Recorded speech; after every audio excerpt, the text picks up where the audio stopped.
Good morning, depending where you are in the world. In fact, do share with me where are you based today? Because today I'm joining you from UK. Yes, I am back home. It is quite exciting, especially because it is quite sunny here. So let me know where are you based. I would love to know where are you today. Anyways, welcome back to Olga's show, the weekly show where you can learn from either guest speakers who come to my show on a regular basis or from myself. And today I decided to go by myself because there are several questions which I'm asked quite recently on a regular basis that I decided, you know what, I will actually share these answers at my show. And today it will be all about how to build deep and well-connected relationships.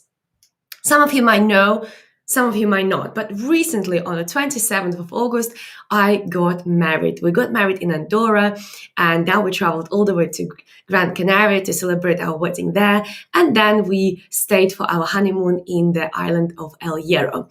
By the way, some of you probably noticed that on the island called La Palma, there is right now volcanic activity happening, and lots of people got evacuated. So we were literally on the island, like nearby. But anyways, it's not about the volcanoes today, even though I do feel sorry for those who got evacuated as a result of the volcano eruptions from the island La Palma. Today is about people asking me, how did we manage to build these deep and so connected relationships? Wherever we go, whoever we meet, people always just look at us and they compliment us because of the connection we have and the love, the energy we have, the love, the sparkle we have, the love how we are glowing when we are together. So that's why I'm sharing this with you today. And what's important to remember that people very often are working on their relationships. Often people think that it's a relationship that you have to work, that you have to meet somebody and look at them as the project, and you need to adapt them, you need to train them, you need to change them in order to how you want them to be. And the truth is that nobody is your project. You are not a coach of your partner. You're not a coach of your husband. You're not a coach of your wife. So you have no rights to change them. But what you should work on is yourself. Some of you know that I'm a mindset coach, and that's exactly what I do. I help people to do their own self-discovery. I help people to transform their own mindset so they are ready to not only improve other aspects of their lives, because mindset is covering so many aspects of their lives, but also relationships. And why is it important? Why am I so passionate to help my clients, to help us with relationships? Because I know from my personal life and from examples of so many people that when you are truly happy, truly satisfied, and truly fulfilled in your private life, that will impact and skyrocket your work life and your business. So that's why I'm so passionate about helping people to actually improve, change, and transform their mindset, because I know it will impact also their relationships. So some of you probably were expecting to hear something like, oh, these are the rules how you build deep relationships. I will share with you those, right? But remember, to be able to apply those rules, you got to really work on your mindset, right? Because what I will share will be very logical, will be very kind of easy to understand and comprehend. But will you do it? That's another topic. And some of you might not do it simply because you are held back by your own mindset. But anyways, here are the 5 tips which I will share with you on how to build deep and connected relationships based on what we have done. But not only that, that is also based on my clients' relationships. So it's something what I was doing for my clients for years, helping them to build a lot stronger relationships. So tip number 1 is have zero expectations from your partner, from your husband, from your wife. Why is that? Because expectations, they create pressure. Expectations, they create urgency, and expectations, they create a burden, right? So have zero expectations right? Allow things to unfold the way they are. Allow things to happen the way they are, right? When we expect our partners to label our relationships, when we expect them to be our boyfriends, our girlfriends, our wives, our everything, it puts pressure on them, right? So whether you are just meeting somebody and you're going through dating process right now, have zero expectations about what's going to happen in the future. If you will get married and will have babies, great. But if you will not, enjoy the journey, because you certainly will learn something on your journey. Okay, so having zero expectations will reduce the desperation, will remove the burden, will remove the pressure, and you'll be able to walk together on the on your journey, right? You'll be able to have the journey. So tip number one, reduce and remove any expectations. Okay, right now, just a little disclaimer, it's not about accepting anything that comes your way. No, that is knowing what you want. Okay, that is knowing what you want. And here's a tip number two, right? Which is slowly coming from tip number one, right? After we removed any expectations, right? Right now, what's important is to be with the person with whom you really want to be. And of course, now we can talk about, for example, confidence and lack of self-esteem and lack of self-worth. These are the reasons why many people settle with a second best partner. These are the reasons why many of my clients and myself in the past were settling for second best, because we didn't believe that actually we deserve more, right? So the minute you step up for yourself and you go after what you deserve, it shows up. But you got to know what you want. So my second tip is marry yourself. You probably are thinking, what does it mean? Marry yourself. I mean that once you know what you want, look at that list. And we've done it so many times with my clients, and I've done it myself. You look at that list, which is built from, out of what you want in your partner, in your future husband, wife. You look at that list and you think to yourself, am I matching that list? Am I that person? Ask yourself, why would somebody else like that person be with you? Would they want to be with you? Right? So that's why it's really important to marry yourself first. Because if there's something what you go on a date and you hide about yourself, or you are in the beginning of your relationships and you hide about yourself, you try to be better, you try to kind of just improvise and kind of put like brush under the carpet things which are not that great about you, that means you're faking.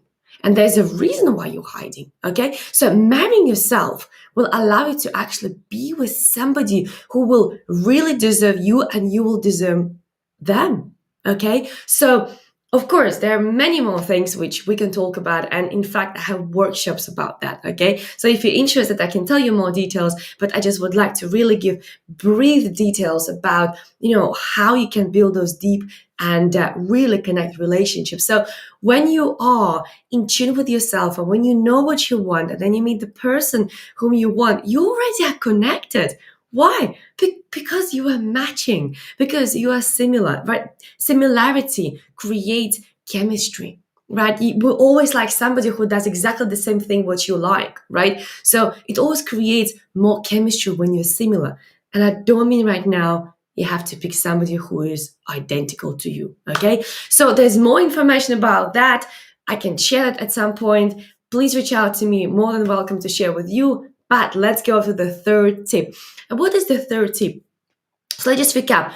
First one is reduce expectations. So you go in, you meet the new person, and you just have no expectations. You are here on the journey. You are here on a ride to see what it's going to be like. Second one, you got to be really that person whom you would like to marry, right? So that means you are constantly asking yourself, am I matching this? Am I really the person with whom I would like to be, right?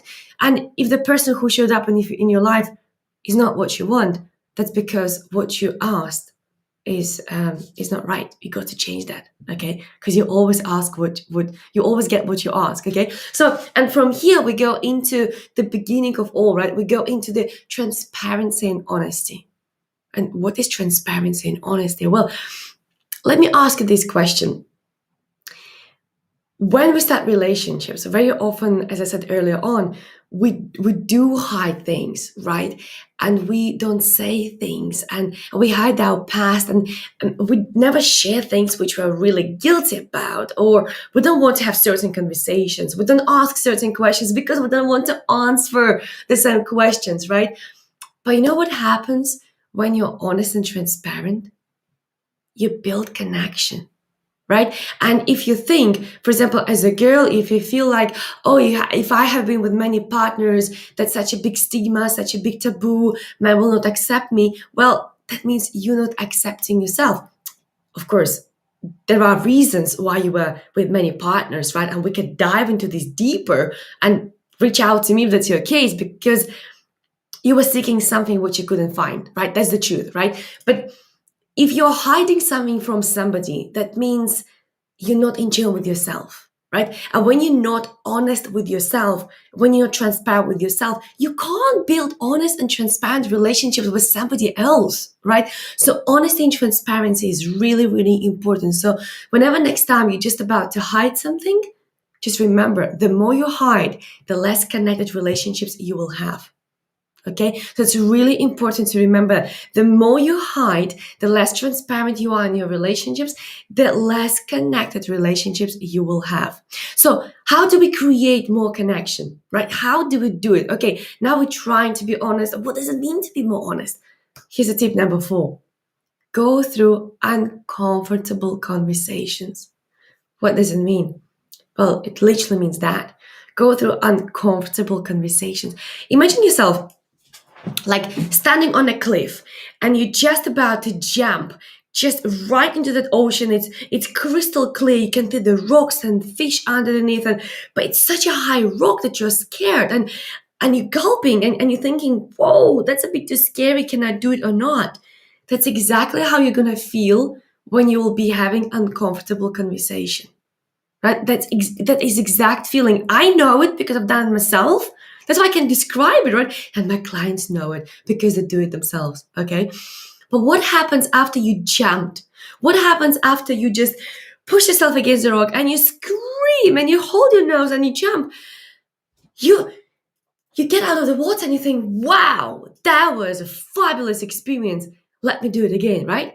That's the natural reaction. So exactly the same will happen here. It will be not comfortable. And I can guarantee you that. But guess what? After first uncomfortable conversation, when you will become soul naked will be second and then third, and that will become comfortable.